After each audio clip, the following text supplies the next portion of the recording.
forward to the rematch? Yeah, definitely. You know, it was a fun first fight. It's full of action, and then I think the fans, most of all, are going to be excited for it. Are you opposed to fighting safer since you have the technical advantages and maybe not? It may not be as entertaining, but it'd be an easier way to get your hand raised about that action. As far as I'm concerned, I have 25 minutes to finish this guy, and I have a very good feeling about it. Were you surprised that he finished Luke Rockhold, or were you expecting that heading into that fight? I don't think anyone is really surprised when Yoel Romero hits them and their opponent falls, really. I had a feeling when I saw them touch gloves, I had a good feeling, you know, especially with the way the fight went out in the first round. You could see it happening, you know. Rockhold was finding it really hard to incorporate his game, put his game plan on Yoel, and Yoel was able to rest, recover, explode, rest, recover, explode. Plus, you know, Yoel looked absolutely monstrous that fight. You've been dealing with a lot of health things and injuries and things like that.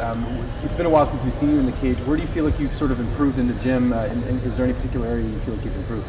I've improved across the board. I really have. You know, I think I'm at an age and I have the right team around me where I'm constantly focusing on skill gaps, and that's my mentality. As whether I was the champ, whether I was a contender, when I was just fighting up the ranks, it's all about just increasing skill gaps. And I truly believe I've covered a lot of distance in this year off, and you're going to see a new Robert Whittaker come fight night. What you know about being on that stage, but you know that was a weird week, and I got elevated, kind of like this week, but it wasn't as crazy that y'all got elevated except for the last minute. So this time, you know, you're going to be the champ, you're going to be main event. So any mindset change or anything? Not at all. You know, the essence of fighting is always the same. I'm going to go in there and just give it my absolute everything. You know, it's going to require that. I'm going to go to war with Yoel Romero. He's a tough guy, and I'm going to try and stack all the chips in my favour. You know, many weeks before that. Would you actually share in the octagon with them? They could be a lot easier to prepare because you know what not to do and what to do, or you think it's going to be harder because he knows you just as well? Yeah, Yoel Romero is like a seasoned wrestler of the highest caliber. He's no stranger to competition, and if I don't give him every bit of attention that I can, every bit of attention to detail in my training, in my preparation, that's where I'll lose. Does it mean you seem like you're motivated by this to kind of prove that like you're the real deal, you're the champ, like there's no questions? I'm motivated by every fight. You know, I don't need much more motivation than the guy across me is trying to put it on me. I'm going to get in there and I'm going to do what I do best, and that's put it on my opponents. He did miss weight by 3 pounds, and that can have a pretty big, impact on performance. I mean, if he misses weight, I mean, are there concerns about that? And what would you do if he missed, by as many as 3 pounds? I don't think there'd be a fight, to be honest. Like, I think if you miss weight, you haven't done your job. To be fair, that's nothing on him. That's my personal opinion on the whole mixed martial arts and weight cutting. Is that half your job is to make weight. Well, because of that, have you talked to the UFC about potentially having a replacement if he does miss weight, and they'll have someone as a standby? I think my management or maybe my coaching staff have come across that, but me personally, no, that's not my job. Right. My job is just to prepare and make weight myself. How has life been this last year, just as champion? Is that something you're getting used to with, the responsibilities with media and everything else that sort of comes with it? I'm a little bit busier, but to be honest, nothing's changed. I'm still in the doghouse with my wife sometimes. Kids still jump on me. It's all the same stuff. I just go to the gym every day, work out, try to close those skill gaps and just get better overall. What do you think about Colby Covington and RDA being on your fight card? Because Colby's obviously been in the headlines for rubbing a lot of people the wrong way. I think that's great. It's a pay-per-view card. It's a pay-per-view event. Anyone that can bring attention to the pay-per-view, obviously, I'm all for. The things Colby says is, oh man, it's hilarious. Like, you gotta laugh. It's so bad. It's funny. You know what I mean? And I think they're both talented athletes. I think they're both going to go out there and put on a show for everyone involved. Did you talk to Colby when he was here for the presser and everything? Oh, I said hello and nice to meet you. Because you're kind of a soft-spoken guy. Colby's obviously very outlandish and stuff. So you're saying you're a fan of his antics a little bit. I wouldn't say I'm a fan. He's just come on, don't bury me here, guys. He said some pretty bad stuff. But I find a lot of what he says, you got to laugh sometimes because he's going above and beyond, and you're just like, dude, did you say that? He's funny. How was it to be on the stage yesterday with all that craziness and oh, dude, you had the TJ and Cody, you had a lot of angles going on yesterday. Yeah, And Yoel was like chilling. Like Yoel fell asleep. Yeah, I just feel like everyone was yelling a whole bunch. I don't think it was necessary. Like we literally are going to be fighting each other soon. I don't think there's much more needed to say, really.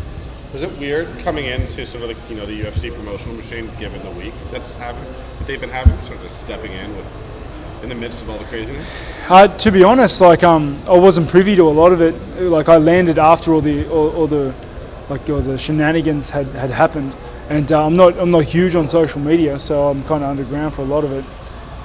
So yeah, I didn't really notice, to be fair. What was your reaction when you heard about everything that happened with Conor McGregor? Oh, I think if you got a grudge with someone, you shouldn't throw a trolley at them. Do you think if this happens over there in Europe, in Russia, or Ireland, or even in your neck of the woods, this is even like a story? Because it seems like they basically brought the European type stuff over here to NYC, where we do things different out here in America. Yeah, I don't know. I don't think I'm worldly enough to know whether this happens elsewhere, to be fair. Just one more question. It hasn't been that long since you first fought Yoel Romero. Do you expect the same fight, or how do you see this one playing out? Yeah, I thought he fought me pretty well the first time, but I think me and him are in very different stages of our life. I think he's wrapping things up, and I'm only just starting to work things out. So I don't think there's much room in his arsenal for change. And obviously, I'm a young fighter still, just coming up, fighting my own still. You say he's wrapping up, in his career. Do you think this fight, this time around, will be easier than the first one? Definitely not. I think this fight is 50-50. He hits like a truck. He's got the best wrestling probably in MMA. It's 50-50. It always is when you step in that octagon. So I mean, you said that he's kind of at the tail end. You're entering your prime. Are there other guys right now who you're looking at? Like, it feels like Rockhold's gone. I mean, a lot of the guys who are really around. Yeah, you can't really count them out. Like these guys that have lost to good dudes. They're all losing to guys in the top 5, top 10, and you can't win all the time. I think it's a bit premature to say like a lot of the other guys are wrapping up. I'm saying that to Yoel because he's going on 40, 41, and I think he should be looking at other activities eventually. I hope so. Heaven forbid I have to fight him a third time. In terms of upcoming fights, how do you think Kelvin and Jacare will play out? That's going to be an interesting fight. Kelvin's got some good hands. He's got good stand-up. And Jacare does what Jacare does. If Kelvin can keep it on the feet and pick him apart, I think it'll be a very one-sided fight. Otherwise, if Jacare gets him to the floor, Weidman got him to the floor, Weidman took advantage of him, Jacare can do the same, if not better. Are you looking forward to being able to focus on a different challenge? No, my calendar is literally up to June 9. I have nothing afterwards planned, and I have nothing in sight or in focus other than fighting Yoel Romero for the second time. Apologies if this was asked, I just walked up, but this card that you're on, it's getting pretty big. It sounds like CM Punk will be on there.